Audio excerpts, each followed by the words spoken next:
സ്ഥാനമില്ലെങ്കിലും നാളെ ഒരു സാധാരണ യൂത്ത് കോൺഗ്രസ് പ്രവർത്തകനായി ഞാൻ സമരമുഖത്തുണ്ടാവും. അടികൊള്ളാനുണ്ടാവും, ജയിലിൽ പോകാനുണ്ടാവും, കേസ് കൊടുക്കാനുണ്ടാവും, എന്തിനും ഏതിനും ഞാനുണ്ടാവും. പോസ്റ്റല്ല ഇതിലെ വിഷയം. അല്ല, അങ്ങനെയല്ല. ഒരു പോസ്റ്റും അപ്രധാനമല്ല. എല്ലാ പോസ്റ്റിനും അതിൻ്റേതായ വിലയും മാഹാത്മ്യവുമുള്ള പ്രസ്ഥാനമാണ് നമ്മുടെ. അതുകൊണ്ട് തന്നെ ഒരു പോസ്റ്റും അപ്രധാനമല്ല. ഈ പോസ്റ്റ് എന്ന് പറഞ്ഞാൽ ഇപ്പോൾ ഞാൻ ഒരു നിയമസഭാ തെരഞ്ഞെടുപ്പിലേക്ക് പോവുകയാണ്. ഇപ്പോൾ എനിക്കെതിരെ നിരവധി കേസുകൾ നമുക്കറിയാലോ. അതിപ്പോൾ സ്വാഭാവികമായിട്ടും കഴിഞ്ഞ 10 കൊല്ലമായിട്ട് കേരളത്തിൽ ഒരു സമരമായി നടത്തുന്ന ഒരു പ്രവർത്തകൻ എന്നുള്ളതിൽ നിരവധി കേസുകളുണ്ട്. ആ കേസുകളൊക്കെ കേരളത്തിൽ തന്നെയാണ്.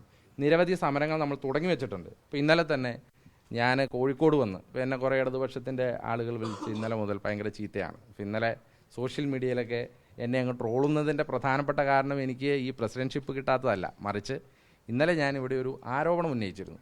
ആ ആരോപണം വളരെ കൃത്യമായി ഹിറ്റ് ചെയ്തു എന്നാണ് ഞാൻ മനസ്സിലാക്കിയത്. കാരണം ഇന്നലെ ഞാൻ ആ ആരോപണം ഉന്നയിച്ചതിന് ശേഷം ഒട്ടേറെ ആളുകൾ എന്നെ വിളിക്കുകയും ഇതുമായി ബന്ധപ്പെട്ട കുറേ പ്രതികരണങ്ങളൊക്കെ പറയുകയുണ്ടായി. അപ്പോൾ അങ്ങനെ മുഖ്യമന്ത്രിക്കെതിരെയും ഇടതുപക്ഷത്തിനെതിരെയും നമ്മൾ നടത്തുന്ന ഈ പോരാട്ടം, ആ പോരാട്ടം തുടരാൻ വേണ്ടി ഒരു പോസ്റ്റും അതിനകത്ത് വിലയില്ല. ഏത് പോസ്റ്റ് കിട്ടിയാലും, ഏത് പോസ്റ്റ് ഇല്ലായ്മയോ ഒന്നുമല്ല പ്രശ്നം. ഒരു സ്ഥാനമില്ലെങ്കിലും നാളെ ഒരു സാധാരണ യൂത്ത് കോൺഗ്രസ് പ്രവർത്തകനായി ഞാൻ സമരമുഖത്തുണ്ടാവും.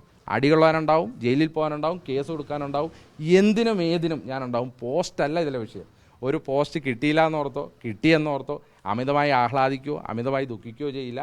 എൻ്റെ പാർട്ടി എന്താണോ എനിക്ക് കൽപ്പിച്ചു തരുന്നത് അത് ഉത്തരവാദിത്വത്തോടു കൂടി ഒരു പ്രവർത്തകൻ എന്നുള്ള നിലയിൽ അത് നിറവേറ്റാൻ മാത്രമാണ് ഞാൻ ആഗ്രഹിക്കുന്നത്.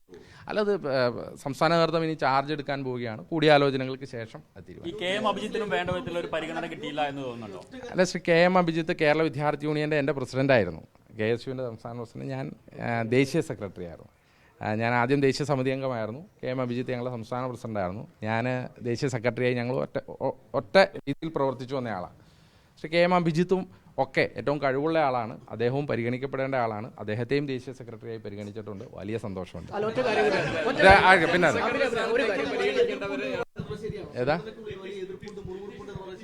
അല്ല, സംഘടനയ്ക്കുള്ളിൽ ഭാരവാഹികൾ അവരവരുടെ നിലപാടുകൾ അറിയിച്ചിട്ടുണ്ട്. പല ഘട്ടങ്ങളിലായി നേതൃത്വത്തെ അറിയിച്ചിട്ടുണ്ട്. സ്വാഭാവികമാണ്. കോൺഗ്രസ് പ്രസ്ഥാനത്തിൽ അഭിപ്രായങ്ങൾ അറിയിക്കാൻ എല്ലാവിധ അവകാശങ്ങളുമുള്ള പാർട്ടിയാണ്. മറ്റു പാർട്ടികളെ പോലെയല്ലല്ലോ. അഭിപ്രായങ്ങൾ അറിയിക്കാൻ എല്ലാവിധ അവകാശങ്ങളുമുണ്ട്.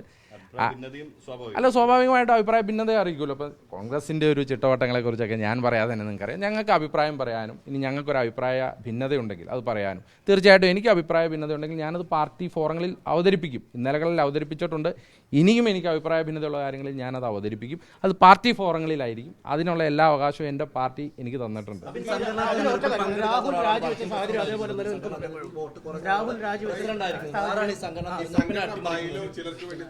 അല്ല, ഞാൻ ഇതിനകത്ത് ഇനി കൂടുതൽ ഒന്നും പറയാൻ ആഗ്രഹിക്കുന്നില്ല. ഞാൻ പറഞ്ഞല്ലോ, ഞാനൊരു ഉത്തരവാദിത്തപ്പെട്ട പാർട്ടി പ്രവർത്തകനാണ്.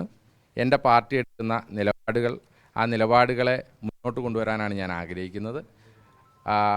അപ്പോൾ തന്നെ എൻ്റെ പാർട്ടിയോട് എനിക്ക് അഭ്യർത്ഥിക്കാനുള്ള എല്ലാവിധ അവകാശങ്ങളും ഉണ്ട് എന്ന് ഞാൻ വിശ്വസിക്കുന്നു.